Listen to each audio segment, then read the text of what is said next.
انتم عملتوا خطوه سياسيه غير حكيمه. كان مطلوب منك تعمل محاصره الاموال الاجنبيه المتدفقه، وانت كرئيس حكومه تشرف على الجمعيات وعندك اليات قانونيه تخليك تراقبها. اخي باش تعمل تخلي العمل اللي هو موكول لك انت باش تعمله كسلطه تنفيذيه، وتمشي تعمل محاباه للضغط السياسي نتاع التلفزه مأجوره من الاجانب، تقول لك لا انت عندك مشكله مع السلفيين، قوم انا نمشي ناخذها بالخاطر، نقول لها والله عندك حق انت راهو تنظيم ارهابي. كذا اللي صار في تونس، افهموا مليح. يعني هذا اسمه ضعف ووهن في فهم السياسه كيفاش تمشي في البلاد. ولا خاطرش الحمله نتاع السيسي المجرم السفاح على شعبه، نقولوا احنا نقولوا يمكن توصلنا التش خلينا نعملوا هيك نتبرئوا من هذا. هذا مش سياسه، هذه هذه حتى باي منطق بسيط مش غير مستساغ. انت عندك اليه، انت تمثل سلطه تنفيذيه. احنا ما نجمناش نعديو قانون تحسين الثوره في الوقت الحالي، مش مطلوب منا نعملوا قانون وطنيه. يعني شنو قانون وطنيه؟ فصل وحيد يحجر تحجيرا مطلقا التعامل مع الجهات الاجنبيه في الشأن الوطني، فصل وحيد، اموالا او غيرها. قانون الجمعيات عاجزين باش نعملوا هذا كحكومه. احنا بل نقول لي باش تعمل كحكومه انت يا اخي؟ انت قاعد المعارضه المغرضه قاعده تخرب في البلاد بالمعنى الدقيق بالمعنى القانون. ها نعطيك انكور فصل اخر. سي حمل همام اللي يطلع ويقول انا ما ندعي العصيان المدني بالمعنى ارحل. يا اخي الفصل 121 يحيلوا كمشارك. يا اخي شبيه النيابه العموميه وزاره العدل تتفرج على جرائم موصوفه هيك في الهواء وما تجيش تقول له يا سيدي اجا. اما هذب خطابك السياسي حفظا لحريه التعبير، ولا ما زلت تعاود تكرر الخطاب هذا، انا مش حالك اخي. ما تعملش هيك النيابه العموميه. طيب النيابه العموميه ما تعملش هذا. اخي رئيس حكومه ما عندوش مستشارين بطانه دايره بيه يراقبوا في الخطاب السياسي في البلاد شنو فيه وشنو ما فيش. فاش يعملوا هذو؟ عندك بطانه يا سيد رئيس حكومه غير كفءه، يقيلها بدلها، جيب خبراء خلهم عسولنا على البلاد شكون قاعد يخالف القانون. تو انت تقول لي هذا ونقول لك هيك. نحن مع الشرعيه ومع اراده الشعب بقطع النظر شكون ينوب. اراده الشعب هنا الموضوع فيها يا هل ترى سياده الشعب تسود منظومه الديمقراطيه اللي احنا نبنوا فيها، او سياده القنوات الاعلاميه الماجوره والاقلام الماجوره. يا ولد الاعلام هو قاعد يزور في الواقع، والسياسيين يزوروا في المستقبل، والمؤرخين يزوروا في التاريخ. انتوا ليش حياتنا كلها تزوير؟ احنا كل يوم نشوف في القناه وقنوات اعلاميه الافك المنهجي او الكذب المنهجي. شنو هذا؟ اخي انت رئيس حكومه عندك جمعيات 6000 جمعيه في تونس ياخذوا في اموال اجنبيه، وعندك اليقين المطلق بذلك، وعندك توثيق.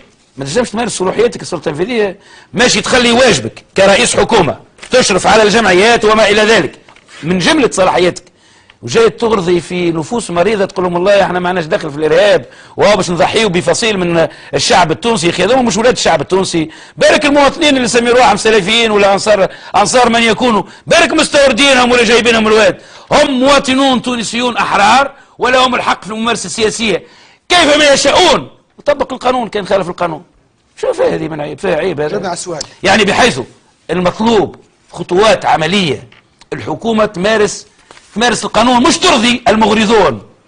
او قال خاف من السيسي او قال خاف من السعوديه. مش يقولوا تشكون تاريخ السعوديه، يقولوا بربي يقولوا اعطينا جدكم انتم يا سعوديه اللي قاعدين تخربوا في بلدان الثوره العربيه، يقول لهم اعطونا جدكم واعطونا. علاش الاموال لا تدفق على الفلسطينيين اللي قاعدين يهاجروا فيهم من ديارهم وتدفق على حكومه السيسي؟ معناتها سؤال من عند مواطن عربي حر ومطالب بحكومه سعود تجاوب عليه، بحيث احنا الحكومه بتاعنا نساندوها في الحق وننقضوها في الباطل. عملت خطوه سياسيه غير محموده واصلا تنجم ترجع عليها بالوبال. لواه؟ خاطر اني بعد هذا كل هذا محامي لدى التعقيب 23 عام هنا. التصريح هذايا ماهوش قاعد يبرئ في النهضه، هذا كيف الظاهر يبرئ في النهضه بالمعنى القانوني، عمل لها اشكال اخر قانوني. كيش تعملوا هذا انت؟ كيش تعملوا؟ لانه انت مش فاهم شنو القانون ومش فاهم شنو السياسه، وما تستعينش باهل الخبره مش خبراء. عايشك رجاء، مش لك انت بحاجه. اذا المطلوب حاجتين: لا ينبغي لحريه التعبير ان تصبح حريه تخريب الاقتصاد الوطني. يعني كل من هو يدعي للعصيان او ارحل طبق عليه القانون، موجود في نصوص نافذه. وزير العدل يتقاعس او ما يحبش يخدم او عنده اسبابه او اغراضه، الالقاب محفوظه وشخصيته احترامه محفوظ. لا عندنا احنا حكومه تقول له سيدي وزير العدل تفضل هذه مذكره من عند رئيس الحكومه لاثاره الدعوه العموميه في المجال هذا. ما ينجمش وزير العدل يرفض. رئيس الحكومه هو راهو ينوب حكومه منتخبه من الشعب وعليه العبء. النيابه العموميه هو يقتسم جزء منها بالمعنى الحق العام، شكون ينوبوا؟ قضائيين ينوبوا ممثل النيابه العموميه، وسياسيين ينوبوا رئيس حكومه. رئيس حكومه مش قاعد يخدم في العمل الموكول له اصلا. جمعيات قصة 6000 جمعيه ياخذوا في فلوس من عند دوائر صهيونيه نعرفوها بالاسم والجسم، فريدم هاوس، منظمه الدفاع عن الديمقراطيه، شكونهم هذوما؟ وحكومتنا تتفرج تقول لنا باش نعمل اشياء اخرى، بحيث انت ما عملتش واجبك. فاش قامت باش تعمل في ترضي في اغراءات ولا ترضي في ناس عندهم نفوذ مريضه؟ شو قال السلفيين تنظيم ارهابي؟ منين لك الحق هذا اللي تاخذ فيه انت؟ منين لك تاخذ فيه الحق هذا؟ طالما لم يصدر قرار قضائي نهائي، السياسي قاعد يتعسف على القضائي، وقاعد مش يعاون في المواطنين على الاطمئنان وعلى السكينه، قاعد يحط لهم في مشكل اضافي في مخاخ. خاطر المواطن بيرتو ما عندناش عن ارهاب في تونس، ومن سبيل المحال يكون ارهاب. خليني نستغل الكلمه هذه من جديد، اللي يخوفوا في الناس بحرب اهليه تراهم مجانين هذوما يتسموا، لانه الشعب التونسي من بليغردان حتى المدنين حتى البنزرت حتى لاخر نقطه في الغرب حتى لاخر نقطه في الشرق، متداخل ومتشابك ببعضه البعض بالتناسب وبالتساهر وبالوظيفه. ما فماش حرب اهليه مهما كان نوعها في تونس، ومستحيل تقوم حتى اي تصدع في الشعب التونسي لانه متداخل في بعضه. يعني شوف يكذبوا عليهم كذبه، يخوفوهم، يقولوا باش يولي سفك دماء. ما عندناش سفك دماء، مستحيل يولي. ما عندنا سفك دماء كان منظم من جهات مخابراتيه تعبث في البلاد التونسيه من وقت القناصه لتو، ما يعطونا حتى ملف حقيقي فيها.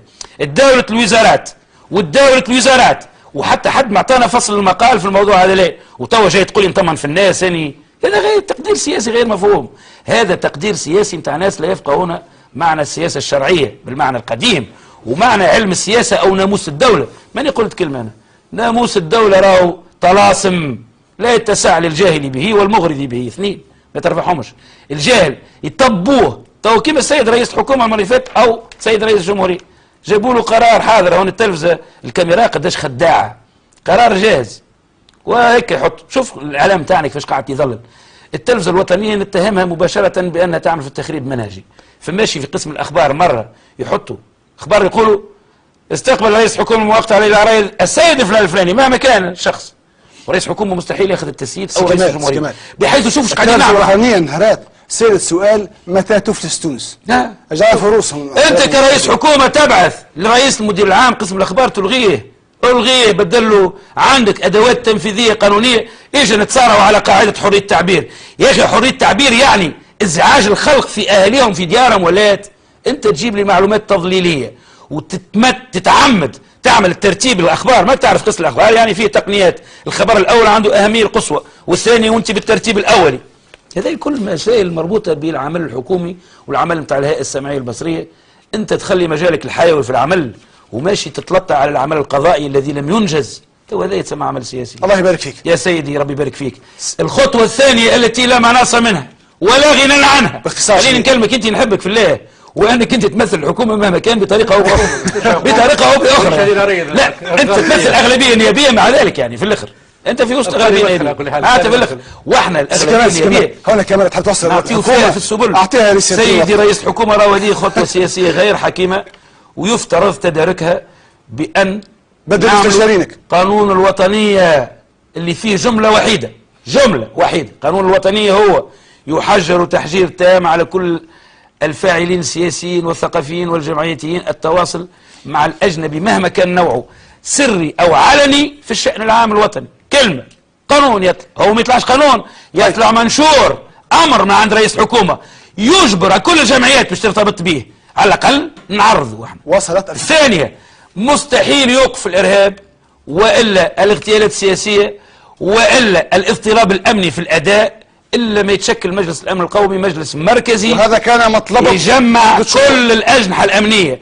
احنا قاعدين نشوفوا كل يوم نقابة أمنية ولا تضغط على الوزير بدلوا الأسماء، هذا يتسمى أمن، هذا اللي يقلق المواطن في أمنه، مش جرائم أو أشياء كما هيك. أنت وليت نقابة تحكم في الوزير شنو يعمل وشنو ما يعملش؟ يا الله عليكم يا ناس، فيقوا على رواحكم. المرة اللي فاتت قالوا لك نحي وزارة السيادة، نحيت وزارة السيادة، المرة هذه قالوا لك تعمل حكومة. تعرف شنو القصة هي في الآخر؟ في جملتين. اللي يمشي قال مصطفى نحاس باشا الله يرحمه، هو قبطي مصري اما وطني، قال لا تنازل في المبادئ، اللي يتنازل جزءا على المبدأ يقول حتما بالتنازل الكلي. واضح. اللي كانت عندهم شرعية انتخابية بمعنى مبدأ سيادة الشعب، تو لو يقرقوا باش نعملوا، يقرقوا خلينا نقول الكلمة، اي يقرقوا باش نعملوا توازنات مع اللي هما اصلا مخربين البلاد والعباد بكل الشواهد وبكل عنا كل الشواهد. اللي يحب يحججنا بالقانون يتفضل. شنو الوضعية هذه؟ معناتها سيدي انت كي ما تعرفش تمشي في الطريق واضح، يجيب شكون يحط لك السبيل ينوره لك. وكيف نعطيك النصح، اسمع وكي نعطيكم مذكرات قانونيه اقراها، وكي ما تعرفش تقرا استعين باهل الخبره